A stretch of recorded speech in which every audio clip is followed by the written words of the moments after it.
லேசான காரியம். நீங்க ரொம்ப ஜெபம் பண்ணணும். நீங்க ரொம்ப ஜெபம் பண்ணணும். நீங்க கொஞ்சம் நீங்க ஆராய்ஞ்சு பாருங்க. நீங்க கொஞ்சம் ஆராய்ஞ்சு பார்த்தீங்கன்னா தெரியும். உங்களுக்கு மட்டும் பாருங்களேன், இந்த வசதின்ற ஒண்ணு அப்படின்னா உங்களுக்கு இந்த வருமானம்ன்ற ஒண்ணு மட்டும் சரியா வந்துச்சுன்னு வச்சுக்கோங்களேன், பாதி ப்ராப்ளத்தை நீங்க சால்வ் பண்ணிட முடியும்.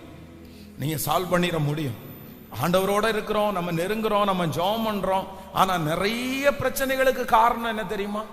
90% பிரச்சனைகளுக்கு காரணம் என்னன்னா பற்றாக்குறை தான் காரணம். பண பற்றாக்குறை தான் காரணம். ஒரு கணவன் மதிக்கப்படாமல் போகிறதற்கு காரணம் என்னன்னா அவர் கையில நிறைய நேரத்துல ஆசீர்வாதம் இல்லை. நிறைய குடும்பங்கள் மதிக்கப்படாமல் போகிறதுக்கு காரணம் என்னன்னா அவங்க கையில ஆசீர்வாதங்கள் இல்லை.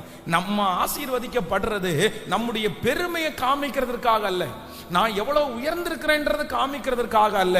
நான் எதுக்கு ஆசீர்வதிக்கப்படணும்னா என் நிமித்தம் ஆண்டவருடைய நாமம் தூசிக்கப்படாதபடி, என் நிமித்தம் கர்த்தருடைய நாமம் பெருகும்படியாக கண்டிப்பாக கர்த்தர் என்னை ஆசீர்வதிக்கிற தேவனாய் இருக்கிறார். ஆமென். சிலர் சொல்லுவாங்க, ரொம்ப ஆசீர்வாதம் வந்துச்சுன்னா ஆண்டவரை விட்டு போயிருவாங்க, ஆண்டவரை விட்டு தூரம் போயிருவாங்கன்னு. அப்படியெல்லாம் கிடையாது. வேதம் சொல்லுகிறது, உத்தமனும் சன்மார்க்கனும் தேவனுக்கு பயந்து பொல்லாப்புக்கு விலகிறவனுமாகிய அவனை போல பூமியில ஒருவரும் இல்லை. ஆனா அவருக்கு எவ்வளவு ஆசீர்வாதம் இருந்துச்சு, எவ்வளவு ஆசீர்வாதம் இருந்துச்சு. வேதம் சொல்லுது, அவன் செல்வசீமானா இருந்தான்.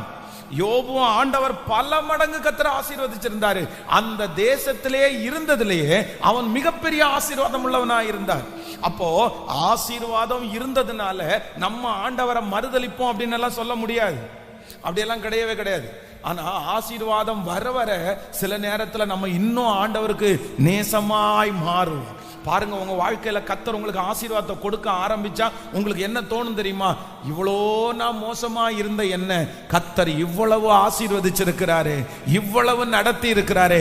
இன்னும் ஆண்டவர் மேல உங்களுக்கு பாசம் அதிகமாகும், பரிசுத்த வாழ்க்கை அதிகமாகும். அதனால மோஸ்ட்லி நான் சொல்றேன், நிறைய பிரச்சனைகள் எதுல சால்வ் ஆகும் அப்படின்னா நமக்கு சரியான வருமானம் வருமானால் நம்முடைய நிறைய பிரச்சனைகளுக்கு தீர்வை நமக்கு கிடைக்கும்னு நான் நம்புறேன்.